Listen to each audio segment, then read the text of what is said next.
Louder! What a Quentin Tarantino know about cutting off fucking ears anyway? You see that bloody prick cut off that fucking copper's ear? There was no blood. Believe me, when you cut off someone's fucking ear, there's blood all over the fucking place. It don't stop fucking bleeding. That fucking copper fucking hardly had any blood on him at all. That fucking Quentin Tarantino knows fuck all about cutting off fucking ears. He should never have made that fucking movie, Reservoir Dogs. What a fucking cocksucker he is. Clips are inserted into my gun. So I can take the money, never have to run.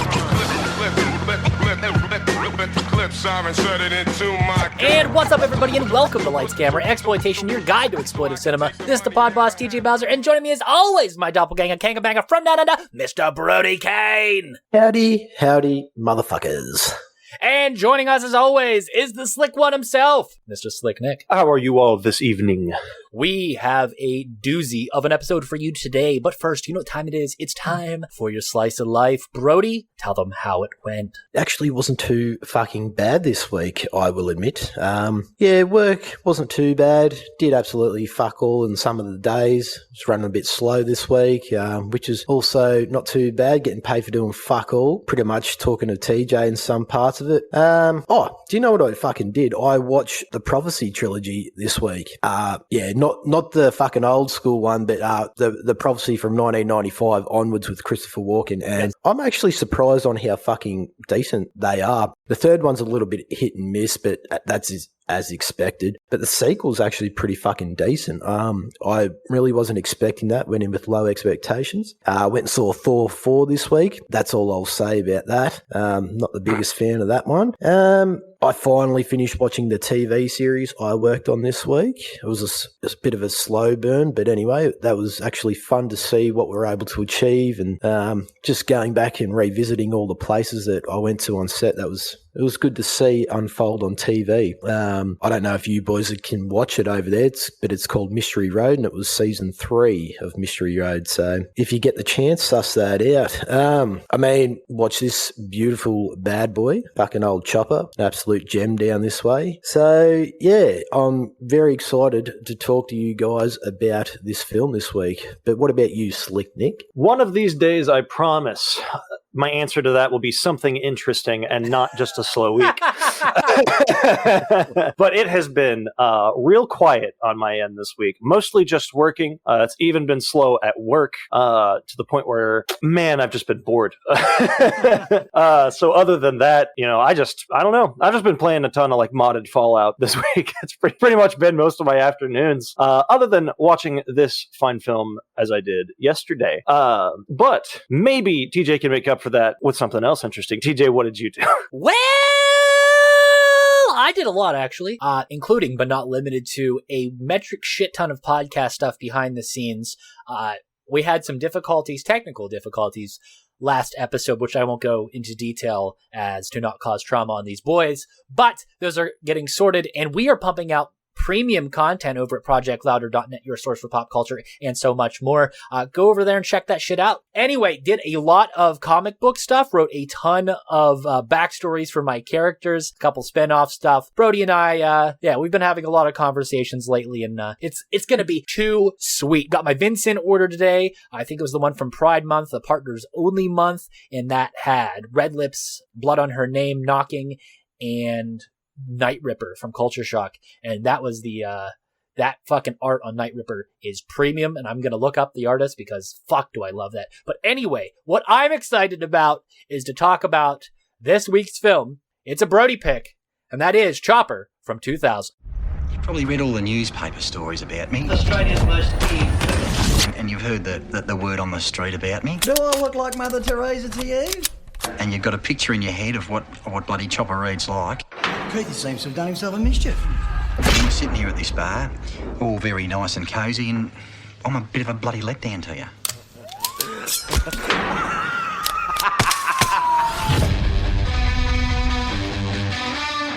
You have a history of violent behaviour. Used to be bloody Chopper Reed. Now I can't even get arrested in this fucking town. 20 seconds to produce some cash, or I'll fucking shoot you. There's no cash here. Here, there's no cash. says crime doesn't pay.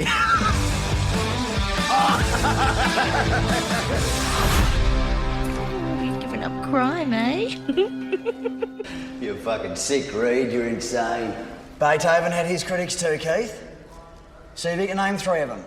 That is directed by Andrew Dominik, who also did The Assassination of Jesse James by the coward Robert Ford in 2007, Killed Them Softly in 2012, One More Time with Feeling in 2016, and This Much I Know to Be True in 2022. Cinematographer Jeffrey Hall and Kevin Hayward. Music by Mick Harvey, who did Identity Kid in 1988, a TV movie, Australian Rules in 2002, Suburban Mayhem in 2006, and Why Anzac with Sam Neill in 2015. We love Sam Neill here. Mm-hmm. Production design, Patty Reardon, who worked on The Big Hurt in 1986, Breakaway in 1990, River Street in 1996, and Horseplay in 2003. Costume design, Terry Ryan, who worked on The Coca-Cola Kid in 1985, I hope a future pick, The Seventh Floor in 1994, Anacondas, The Hunt for the Blood Orchid in 2004, and King Kong in 2005, the Peter Jackson film. Yeah, good one. Editing, Ken Salos, who did Malcolm in 1986, Getting Square in 2003, and Below in 2019. Budget, do we have one? I looked it up and it was in the, well, they actually didn't give me a fucking accurate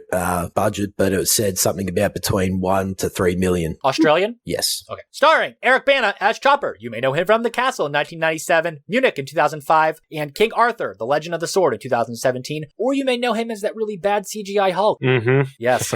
Mm-hmm. Vince Colosimo as Neville Bartos, who starred in Street Hero in 1984, Body of Lies in 2008, and The Great Gatsby in 2013. That has Leo in it, correct? Yes, it does. And Tobey Maguire as Nick. David Field as Keithy George, who starred in Broken Highway in 1993, Silent Partner in 2001, and one of Brody's favorites, Mortal Kombat from 2021. Dan Wiley as Bluey, who starred in Romper Stomper in 1992, Peter Pan in 2003, and The Hunter in 2011 with Willem Dafoe. Kate Bean as Tanya, who starred in Strange Planet in 1999, Flight Plan in 2005, and Goldstone in 2016. Last but certainly not least, Simon Linden as Jimmy Lonan, who starred in The Thin Red Line in 1998. That's a fucking awesome movie. It is a great movie. Yes. Falling in the Paradise in 2004 and Caught Inside in 2010. Slick Nick, read it for us. Macho Aussie Mark Brandon Chopper Reed doesn't even want to control his violent mood. Dreaming of becoming an admired crime legend, a confusing flashback structure from a murder trial shows his fickle paranoia, jealousy, and arrogance can bring him no booty. He's even too insignificant for major charges. Nevertheless, his abominable misbehavior, mainly at friends' and loved ones' expense, ends up launching him into another career.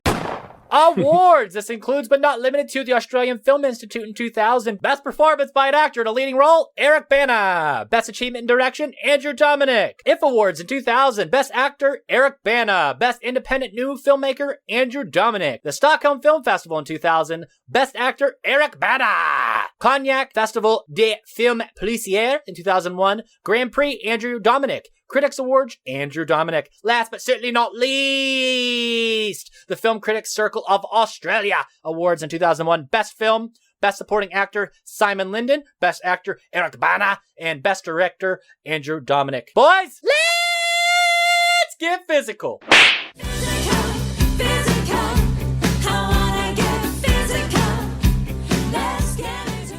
Okay, so this week's release is from Madman Entertainment, and it was released October 14th, 2021. Relatively new, rated R18+, which must be one of those ratings over there. Runs 94 minutes, and it features an audio commentary by director Andrew Dominik, audio commentary by Mark Chopper Reed, deleted scenes, and then there's a bunch of stuff that I got information on.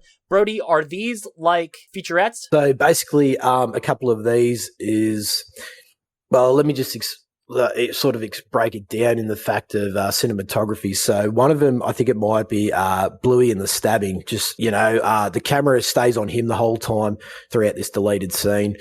It's basically what you see in the movie, but in the movie they cut it up to intertwine like the actions between the characters, where in this it just stays on him the whole time and just showcases him acting out the scene, which is actually really interesting to fucking watch.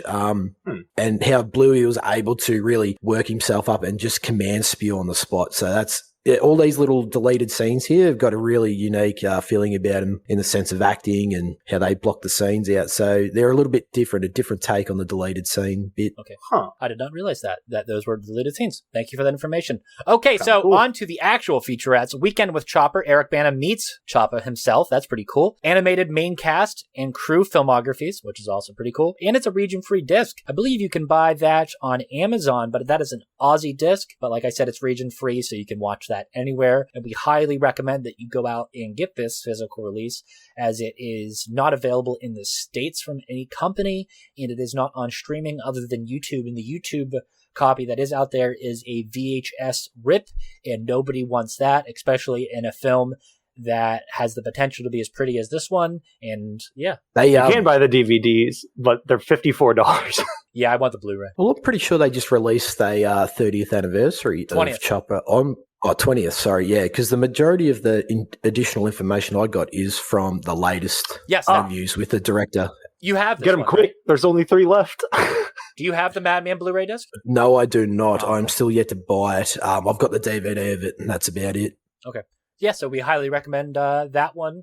It looks like it's the only one out there, and anytime physical media is there, we say buy it. Boys, I know you guys dug up some good shit, and I know that this guy's a fucking gold mine, and I can't wait to talk about him. So let's dive deep. So, in an interview with director Andrew Dominik at Premier's Scene, Andrew is asked what it in particular that made him want to debut as a filmmaker and making a film about Chopper. And Andrew's response was, well, there was a certain practical element to it, which I thought it's the kind of movie that would get made. I was interested in it, but I also thought, okay, there's an audience for this because he'd written that book, the first book, everyone had read it, and it was the most shoplifted book in Australian history. It was so funny at the time, but what really hooked me was the contradictions in it. Mark takes this whole stance that he killed all these people, not a civilian in the bunch, and he doesn't regret any of them, but he would also describe having dreams where the face of his victims came back to him, and you can tell that there was a contradiction there, and that got me interested in him. So, Andrew then talks about capturing realism of the film and reflecting it to the audience.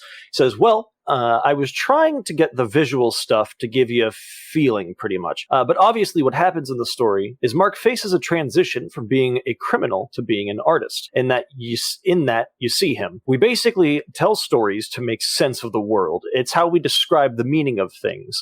We tell a story about him. With the murder of Sammy the Turk, you see him telling stories that make him look better, that makes him feel better about himself. And each time it's retold, it gets further away from the ugly truth, which I think is interesting. Then we have Andrew talking about the restoration process of Chopper. He goes on to say, I regraded it and did all of that stuff. And in fact, what I did was when Chopper was made, it was photochemical. There was no such thing as a DI, which is digital intermediate. So you didn't have all that control. And I made Chopper look absolutely beautiful. I just regraded the whole thing and it just looks stunning. And then I watched it and I thought, I don't like this fucking movie, to which then he laughs and says, it just doesn't play right anymore. So I went back and put it back and graded it like it used to look. I undid all the work and I let it be harsh and overexposed here and there. And all of a sudden the film snapped back into being what it used to be. So that was a lesson. I think it helps with the flashback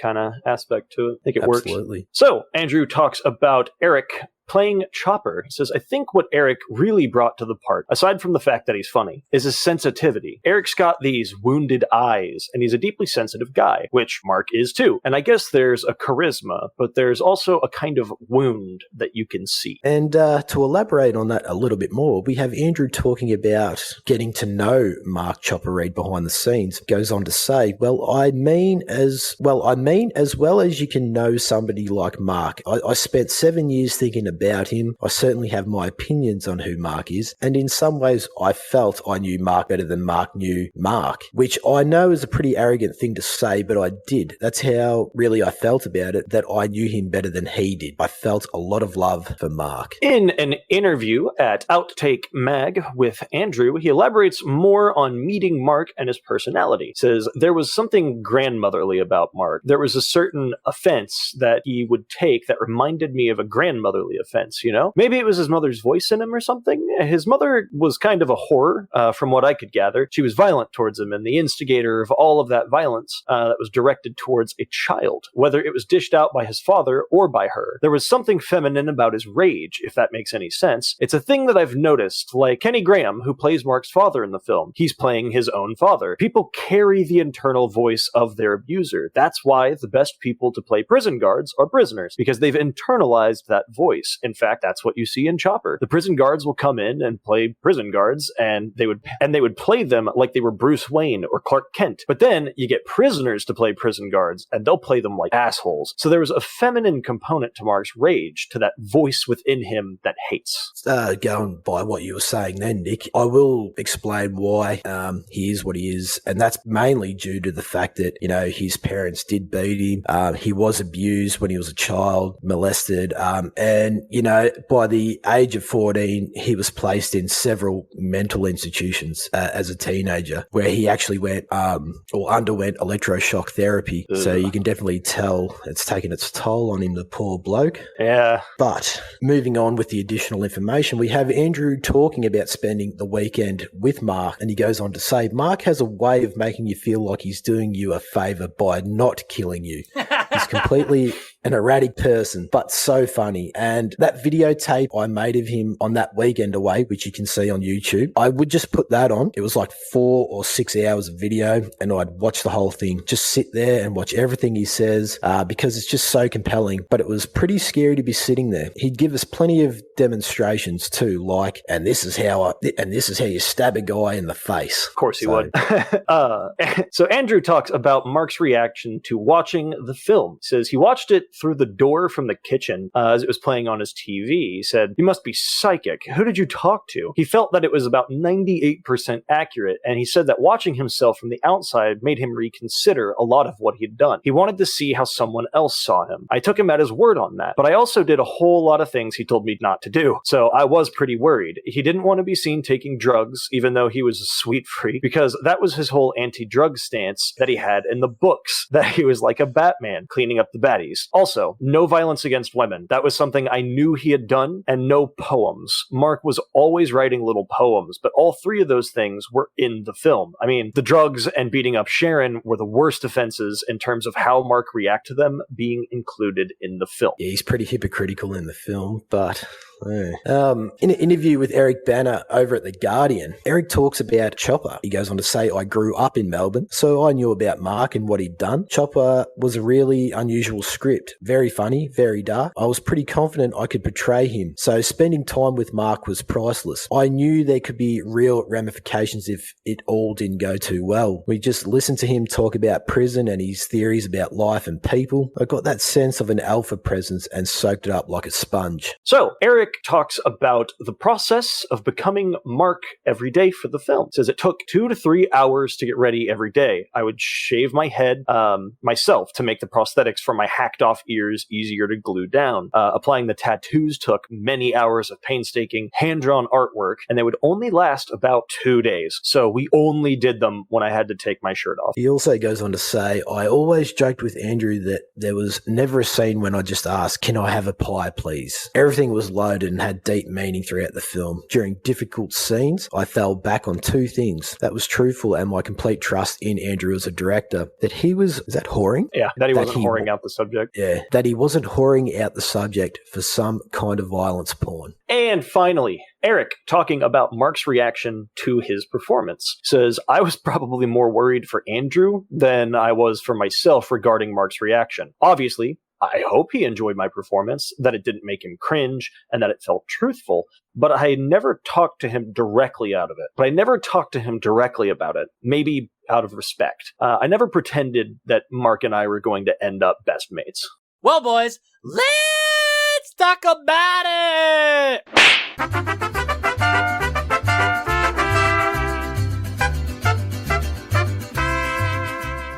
Okay, favorite performance of the film, Brady. It's your pick. Take it away. Well, I think it's pretty self-explanatory with Mr. fucking Banner stealing the show as Chopper. Mm-hmm. I don't think I've really ever seen not only an iconic performance as a character portrayal, but, well, it's so accurate to say, but in terms of even visual appearance and mannerisms, fuck me, Eric just got that so down pat. It even got, I saw in another interview somewhere that it got to the point where people actually thought Eric Bana was Chopper. Like they actually thought that he was Chopper, and they Like would come people up on to the him. production? No, people on the street Okay. that didn't know Chopper himself. They thought that Eric Bana was. So it was pretty. Damn. Yeah, and for him to go from this charming and lovable, somewhat lovable human to a psychotic and this paranoid schizo, it's just fun to see unfold. It's just, yeah, I think it's absolutely fucking fantastic to see. He should have got more of a recognition than he deserves. Well, it pretty much set his future up after this. Absolutely. Yeah. I think this was the film that pretty much launched his career in the world. So, yeah, no, it was actually great to see Eric Bana pull that off. I will just mention just a small honourable mention to his dad, who's played by Kenny Graham. Even though there's so little of him in this film, I think that he has some of the most memorable quotes. And, you know, his dad just to me resembles pretty much Australia's old school mannerisms. Even where I'm from, you know, that's just how everyone pretty much sort of sees us and, you know, even talk like his old man, you know. Yeah, I don't know. It's just there's so many characters in this that was actually portrayed very well. But yeah, Mr. Banner himself. What about you, Slick Nick? Well, I think, I'm going to have to agree with you on that. I will say my honorable mention probably goes to Dan Wheely as Bluey. He wasn't in for a very long time either, but I genuinely thought his and Jimmy's performances at the beginning, Simon Linden's performance as Jimmy, those were both fantastic. The stabbing scene, I'm really interested to watch that, the feature, the deleted scene where it just focuses on Bluey during that scene. Specifically, I just love how it was pointed out when Chopper is explaining to them their suicide mission. And he goes at Bluey and he's like, I better not catch you back in the fucking corner crying again like last time, right? And he goes, yeah. When Jimmy is stabbing him, he's in the corner crying immediately afterwards. But yeah, I mean, honestly, Eric Bana just steals the show for every bit of screen time that he's on. He is completely fucking unhinged in a believable sense. I mean, yeah, I watched some of the interviews. Like I was talking to Brody about this yesterday. I watched some of the interviews with Chopper, the actual guy afterwards, and you can definitely see just how close he like nailed his mannerisms and like just the way he speaks and the humor and everything for it. And it's honestly fantastic. TJ, what about you? You guys said everything that could be said about Eric Bana and his performance in this film, so I won't really elaborate on that much because there's no need. I like the Neville guy. He's greasy as fuck, and I like the guy who plays him. I think that he comes off as a nice bad guy. And then Jimmy, he's a fucking scumbucket and a half, and he's definitely believable. So just a little mention there to Jimmy and Neville. Definitely memorable characters in this little story here. So just kind of to give a little different answer than Yin's, I'd have to say Jimmy and that piece of shit Neville. Honestly, that's fair. Neville actually reminds me of, you remember from Boogie Nights, the drug dealer friend that they try to rip off when they get their buddy killed in the robbery? He reminds me of him. I think so. From Maniac. Isn't that played by Doc Ock? Oh, Alfred Molina? I'm pretty sure that's played by him, yeah. I could double check. You might be right. Yep.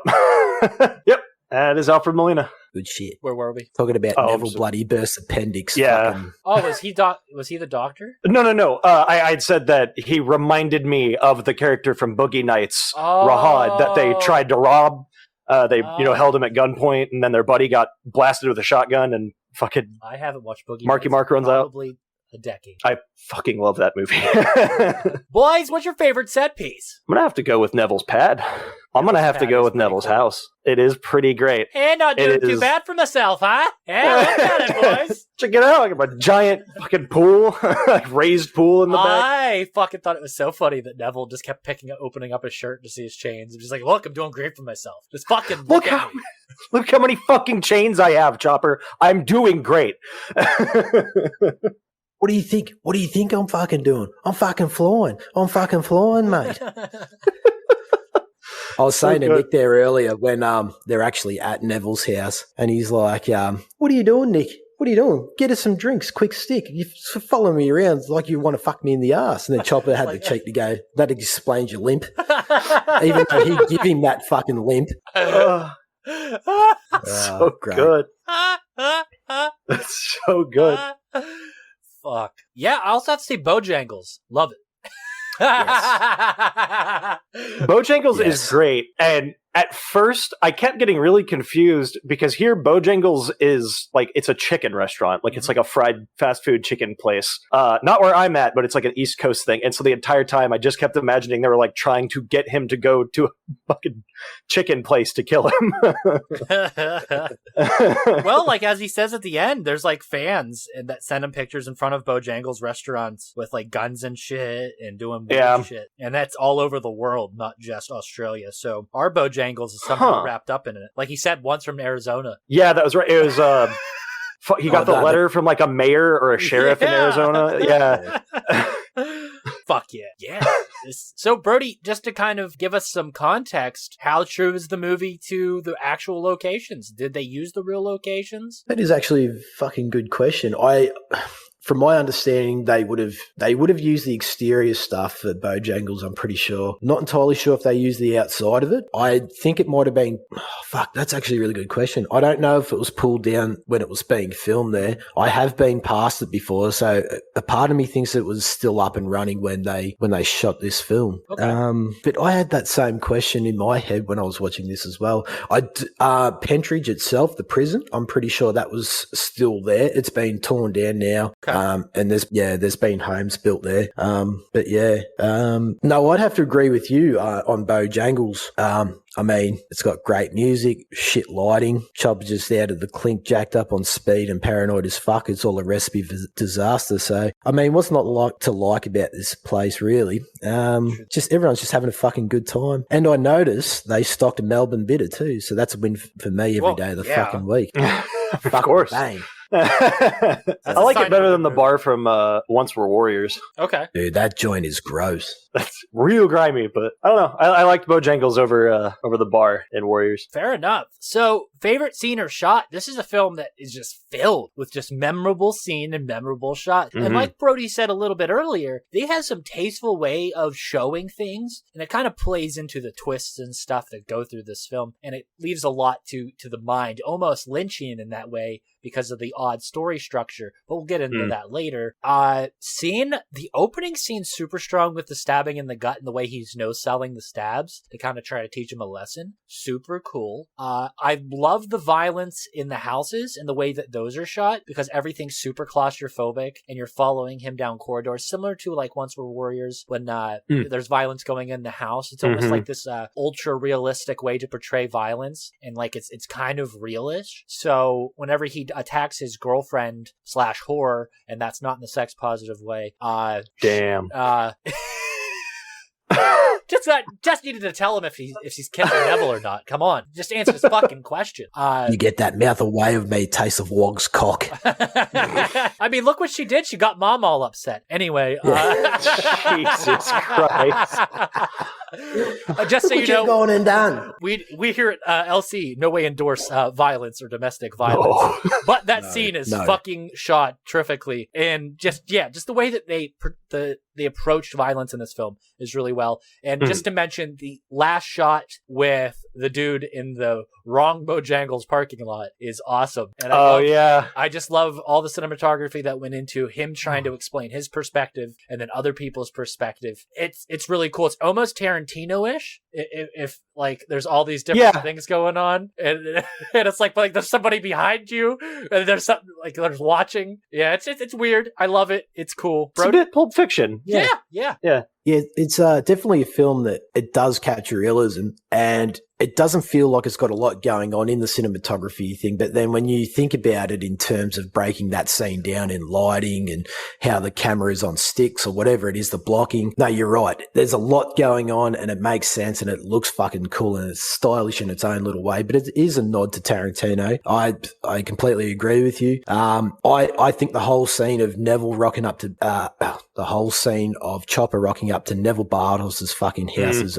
just how it's all laced with this dark humor, the tongue in cheek on Chopper, like the cheekiness of Chopper to rock up to his house after pulling a fucking gun on him in the Bojangles. That was funny. I mean, also takes a piss out of him right in front of his mates and then drinks his piss, snorts his cocaine and asks for cash to finally shoot Neville. Fuck me. In fairness though, Neville had it coming, especially when Neville was shagging his brothel expert Tanya, the old missus. So, but it's probably not only that, the most quotable scene of the whole fucking movie, I find. And if you ask anyone that's seen it, they immediately go to fucking that scene with Neville because they talk about the cash scene. You know, here there's no cash, Robbo, no cash. You know, so I mean, there's a lot in this film that you could have chosen, and it would be absolutely fantastic for a favorite scene. I don't know, that was just mine anyway. I guess followed by the Jimmy apartment scene. Yes, I was hoping you'd bring that up. Good transition to mine because that was mine. That was my pick. It was my favorite scene. Yeah, there's a lot going on there, but yeah, I'll leave it to you to talk about this one, Nick. Yeah, it's fair. I'd say I do love him rocking up to Neville's house. Extremely memorable dialogue. Again, it feels Tarantino. Like just the amount of dialogue and the way that it's structured and flows. It's very much like Tarantino's work. But yeah, no, it was a bit more reserved and a bit more tense. The scene at Jimmy's apartment, like it was scarier almost. It just the level of intensity, even after, you know, he's passed his guns through and everything, and you know the entire reason because he's there, he's definitely still got one. And it's just waiting for the moment where talking to Jimmy, something's gonna push him over, like something's gonna set him off, and it's inevitable. And just him holding the gun to Jimmy's head and Jimmy screaming at him to shoot him in front of his kids is fucked. with his 8-month pregnant smoking fiance standing behind him. She was more than smoking. She was fucked up. She was Oh, absolutely. Yeah. It was part of why earlier I was just like going through the whole thing like nobody. I don't want to go to bed right now. I wasn't talking to her. Talking to the fucking kids. Oh, all right. And then just her getting mad at him just for talking about criminal stuff in general. Don't talk about the obvious. Fucking kids here. You can't talk about this shit. Kids. It's like, dude, you are out of your fucking mind right now. Like nothing any of you are doing is okay. Go and do the fucking dishes. It's just fuck. Which again, that probably this scene also adds into why I think Jimmy was probably one of my honorable mentions with Bluey and one of TJ's picks for his acting. It's just fantastic. It did kind of weird me out just how trusting everyone still is of Chopper, even after they've seen exactly how fucking unhinged and willing to just kill them he is. That like both Neville and Jimmy let him into their houses just because he's like, I'm just here to apologize. You know what? My bad. Water under the bridge. I'm just here to apologize. And they're like, well, fuck me. That's great. Get inside. I think it's just like society, the time of when this stuff happened. I suppose. And just, again, I there has to be cultural differences down there from like where we're at and like from where Brody's. So maybe there's a little disconnect there. But like, he was a sort of vigilante. Like we said, he's almost Batman-esque to a point here. And a lot of this film, we don't know which was him tripping on H or crack or literally his brain. Like Brody said, the poor guy went through some electric shock therapy and stuff. And a lot of this film plays on his paranoia and the perception of what's real and what's not. And I fucking love that. If you want to see more of that, read our comic series. But like, yeah, it's fucking really well done. And that will kind of transition into our effect in death. So when it comes to death, I love the more elaborate ones and not in the Saw way. I'm talking the ones where the actors are really in tune with what the fuck's going on. And like one of my favorite kills in Texas Chainsaw Massacre is when the guy gets his head hit with the meat hammer, the tenderizing hammer. Yes. And then he shakes afterwards to sell the hit. The same way in this film, when the man gets shot in the face with the shotgun, he sells it. He leans back a little bit, gets his balance, and then starts walking, and then falls over. It's just the way that you sell it just makes it that much more believable to me. And I think that just made that scene so much cooler, especially with the perspective change that happens a little bit later. It just adds more context and, I don't know, intrigue to that scene. Boys?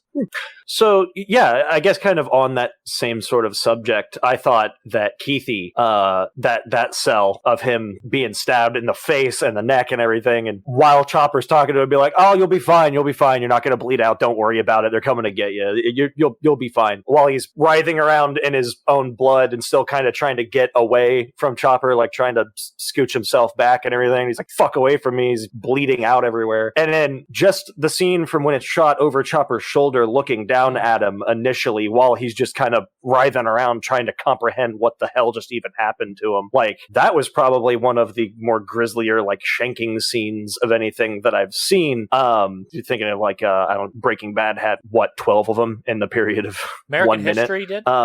American History X? I believe American History X had one. I think that one's more well known for the curb stomp. True that. But like this one, just the way that Keithy sells it, like it doesn't look fun.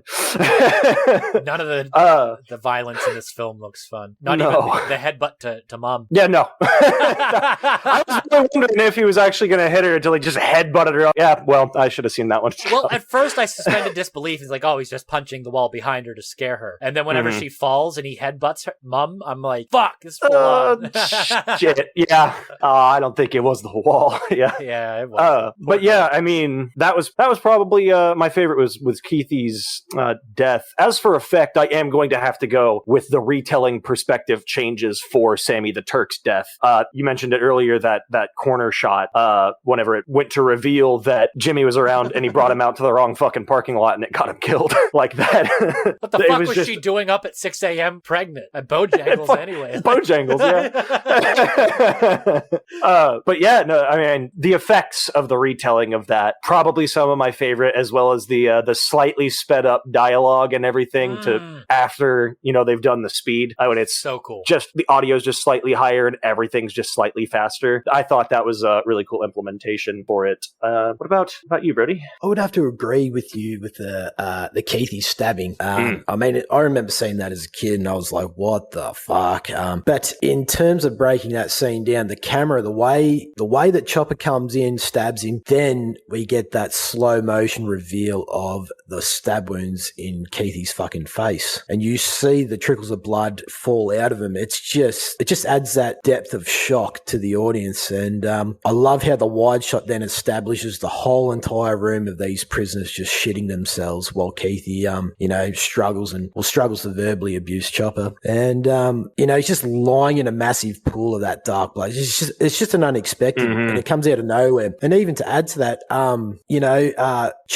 it's like what you said there before. Then it's like Chopper stabs first, asks questions later, and then that's when he sort of questions himself to the point where he's like, fuck, what have I done? And then Keithy says something to him, and then he just instantly snaps, and he's like, well, I'm not the dumb cunt piss and blood, Keith. So he immediately reflects that back onto him as if he's to blame for that scenario. And then just to play it off all cool, calm, and collective as the fucking guards come in. So we sort of get these three different versions of Chopper in that one little scene. And I really fucking love that. I even love his little story to the fucking board, how he's talking about, well, all I can really tell you is that Ambrose Patterson was taking a piss, Bluey was reading a magazine, Jimmy was watching a bull ant cross the table, and I was watching Jimmy watch the bull ant cross the table.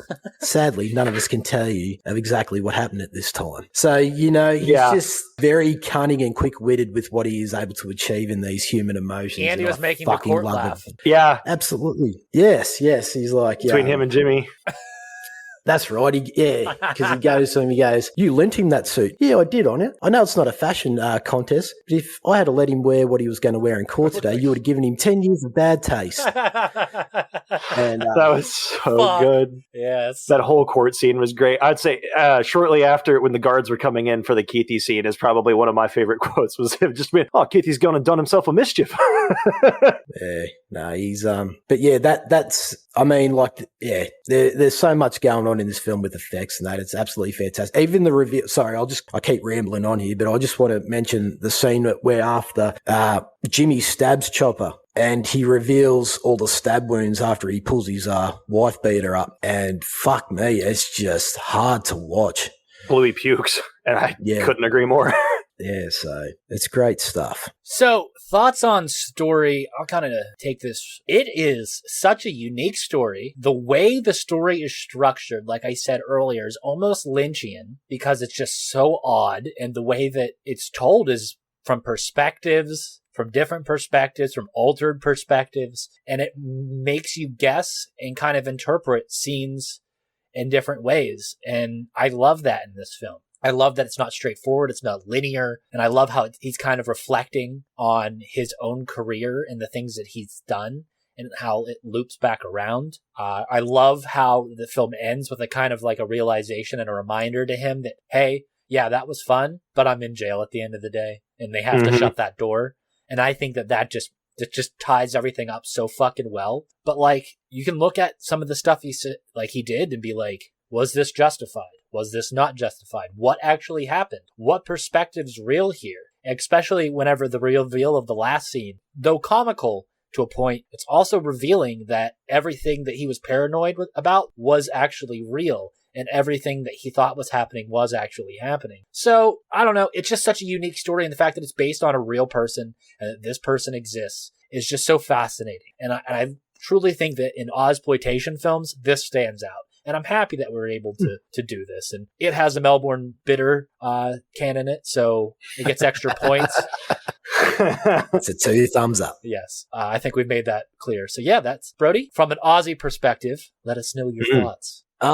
Yeah, like, I think it really definitely captures Australia quite well, especially back in the days. I mean, this is obviously a passion project for director Andrew Dominik, and he really knows how to tell this. Well, he really knows how to capture the essence of realism and, transfer that visually to the audience. It's actually great to see unfold how he was able to do this. I mean, you hit the nail on the head talking about the story structure of this.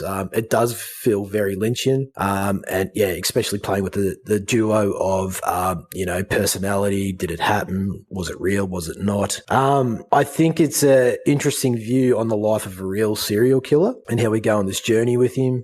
Wait, question. Serial killer or vigilante? Well, yeah, see, that's the thing. Depends on who you ask. Or yeah, what exactly. perspective you're like, the whole film you think he's doing this for no reason, right? But then he says at some point, I wish it was schizophrenic, so this would be easy. Yes. Right. And then he's kind of like talking himself, like bragging about it whenever he's doing the interview for the book at the end, where he's just talking about how he likes to cut off people's toes. And he's like, yeah, just pop off. It's just, I like it. Does Batman like his job? I think it depends on which series of comics, but well, I'm just saying that Batman sometimes questions himself too on whether he's helping or hurting, and I think the same can be applied to Chopper. Like I said, it's a society thing, and the society's different down there. And if you're in like this, I don't know, like gangster style of living with the drugs and the violence like this would definitely be on par with that sort of vigilantism. But then again, I don't have that context, so I can only guess. One thing that this did get me thinking about when he was doing that interview at the end, Brody, does Australia have, so this is a thing in the US, does Australia have a law where if a criminal writes a book or does makes a thing about the crimes that they did, are they allowed to make money off of that? Because in the US, you cannot, and it was a thing because John Wayne Gacy would like make paintings and stuff about him being a serial killer and sell them from prison and was making money off of it. And so like the family sued and it turned into a law up here. That's actually a really good question. I'm not entirely sure, but it would make sense that he wouldn't earn fuck all really from anything. I don't think he earned anything from the film, actually. But like they said in the thing that he's been suspected of like 50 and he was only convicted of certain one. Yeah, there was about 19 or 20 And he's been guilty on one out of the 19 or 20 that he was, Did he murders, say, whatever the fuck. Wasn't there a big number he said it at some point, though? I think he gets asked in the interview with the news reporter, and then okay. he goes, yes, there was one. And that's pretty much The it, thing because they is sort of that cut. they bring it up like that scene where the cops really don't believe him. right, because So they think I'm someone else thinking did it. that like some of the other crimes that he talks about in the book, they just don't believe him. Like they're just yeah. He thought, because they thought he was fucking with them Yes. whenever he told them he killed Sammy the Turk, and they were like, If this yeah. is based after his real life and some of this stuff actually happened, is there a possibility that the cops just don't believe some of these stories? It's not like 'Cause police they're have so not been nuts. incompetent in murder investigations in the past. So, Yeah. I mean, Because like if like again like perspective, because like the vigilante thing bringing up once again, were the cops at some point in league with him allowing this to happen, or was it just ignorance allowing it to happen and he was kind of working with the cops because he thought he was working with the cops, and the constant meeting with those two officers kind of seemed like that, and then the twist at the end kind of made you think maybe it was that. I don't know, because maybe the cops were complicit in the entire thing, because at the end he's sitting with the cops like he's one of the boys. right. But even then, the impression that I got when he was first speaking to them at the beginning, and they're like, you keep telling people that we've given you carte blanche to do absolutely anything you want. No, we have not. Stop See, doing that. Stop saying that. He's like, I get it. And But they're like, wasn't that no, after he did the you heroin? don't. Yeah. That followed the scene that after he did the heroin. But he's joking, and the way that the camera stays on his face, and he's like, I get it. I get it. Every Right. time. But it, like, I don't know. The way it came off was like he felt like he was closer with the officers than they may have considered him to be. Like, he was like, I'm in with the cop. I can do whatever I want. And they're like, no, you're just a criminal informant, man. Like, calm down. No, you can't kill people. No, you can't do whatever you want. Stop busting your gun out whenever you meet with us. Like, Why it kind of had that his feeling. charges reduced though at the end? Right. That's what I mean. Is like, it's weird. So strange. You can't tell which of it is just in his head, basically, like his retelling, his remembering of what happened. And that's why I question the vigilante thing and the society Right. thing. It's just maybe at that time, the cops in that area were just like, you know what, we need help. Who knows? Yeah. Like, I don't know. I guess he probably did, but oh no, he's dropping Because that live. that That's gets right. brought up that like all the people that he did this to were illegal prostitutes, were drug dealers, were bad people, murderers. So like all of this had like he had reasoning, but like yeah, at the end of the Yeah, day, I mean, he also had plenty of reason to consider that Jimmy was betraying him again because he already betrayed him once when they were in prison together. Like he had, that made sense. He had probable cause to believe that Jimmy was going to fuck him over again. Yeah, I don't know. The whole thing is it's a crazy story. It's an insane story. This speaks for the impactfulness of the film, and that transitions us to our last topic, is that the fact that we're having these conversations and this film is eliciting these types of conversations 20 years after the film is released, that the fact that we're still wondering what actually happened, what went on during that time, and just holy fuck, Choppa. That's this film. It definitely led that Andrew Dominik guy's career. He definitely has a unique way of telling stories and showing violence on screen, and I think that's very prevalent in his film, The Assassination of Jesse James. I've seen that before, and it's a really cool film. Killing them softly as well. Ray Liotta's death scene in that is it's rest in peace. art. By the way, we lost him not too long ago. Truly sad. One of the best to do the craft. I think he was working on a film too when he died. So I wonder how that's going to go. Yeah. I wonder what's going to happen with that. I hope it still gets made. I'd love to see one last movie with him. So, but it definitely asserted his style of violence in storytelling, because, like you said, the films that he did afterwards are definitely that it's there. I'm not from this area and I don't know that. So kind of Brody could probably give us a little bit more insight on impact and takeaways. Brody? Yeah, well, look, like I said earlier, I think like Dominik was able to capture like that essence of the era and time of the 80s during Victoria and Melbourne and that. Having not been from Melbourne, it's a whole new different, view of my perspective of that. But I think what he was able to capture really portrays it extremely well. I feel that after watching this film, me personally, Australian cinema making true stories like Chopper, we definitely know how to capture that realism in film. And I think that's where we are at our best in the industry. it. We just know how to create, well, this probably sounds a little bit biased and arrogant to say, but I think that we know how to really showcase powerful story structure in true events, real shit that happened. And we have no filter. Like, we really want to show you what actually happened and how it happened, whatever. You don't pull your punches. Like, yeah, exactly. We don't hold back. We want to give you that experience. We want to put you, the viewer, in the room with what actually happened.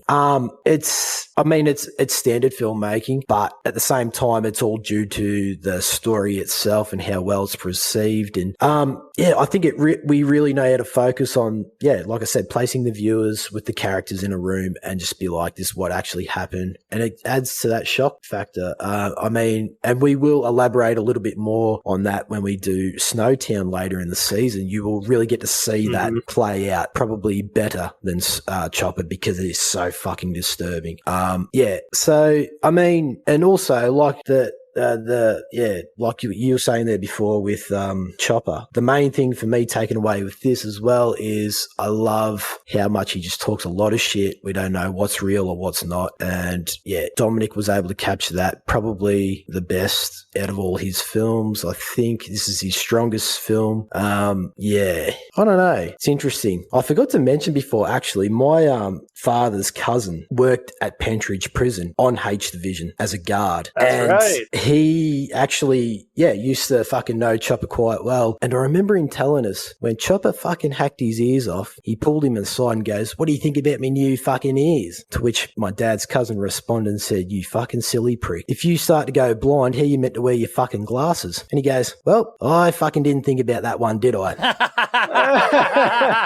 So, I just thought I'd throw that in there. But, what about you guys? What about you, Slick Nick? Yeah, I'm glad you mentioned Snowtown for later on in this season. One of my picks I was about to say. I'm interested to see if I can notice the impact from Chopper on Snowtown, since it came out 11 years later. I believe it was a 2011 film. And then Nitram as well, like for these retellings of true events and everything. Because I have to agree with you on that. I think some of my favorite movies based on real life events have been Australian films. So it's really interesting to see sort of where it was at in 2000 and how this launched two careers, like immediately following after with Eric Bana and Andrew Dominik. I'd say, it's probably, there's not much else I could say that you didn't cover. Mostly it is such a standout film. I see what impacted it a lot with the David Lynchian style story structure and just that sort of once we're warriors like grittiness of the whole thing. And it's a good exploitation pick, I'll tell you what. It is. It really, really is. From that, I guess, TJ, I'll let you also take it away from there. I don't really have much else I can cover, I think. Yeah, it's a goddamn good Aussie exploitation flick.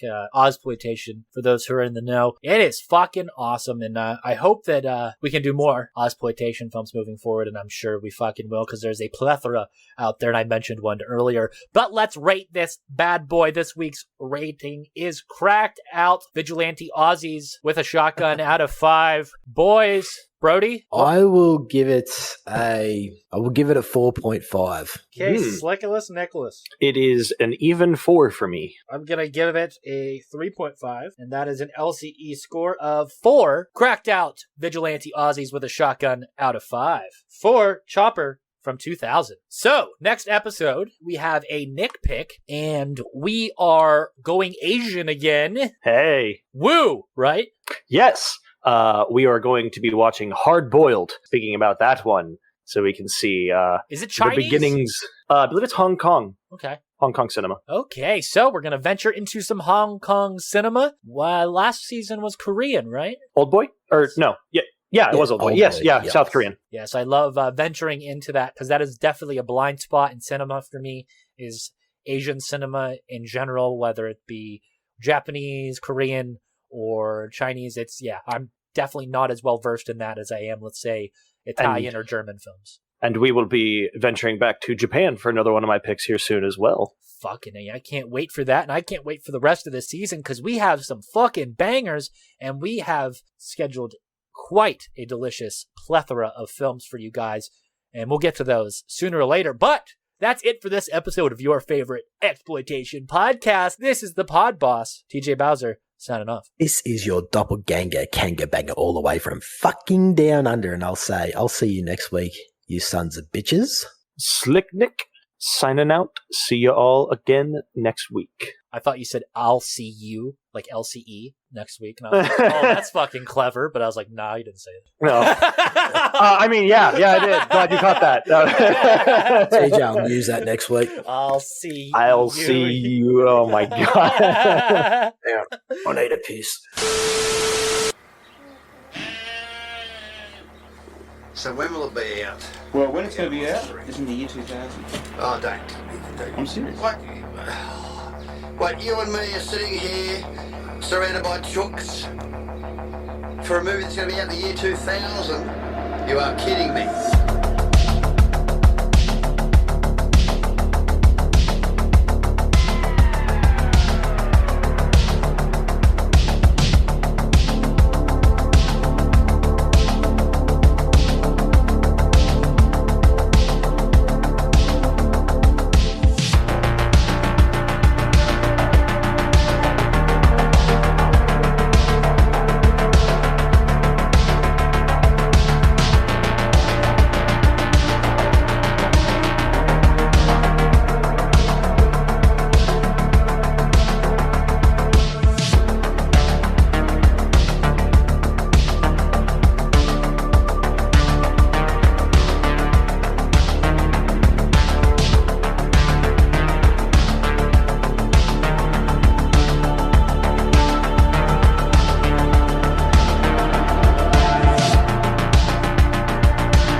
Get the dog to shut the fuck up! Put him in the cage, quit playing with him! Jesus fucking Christ! It's amateur hour! Okay.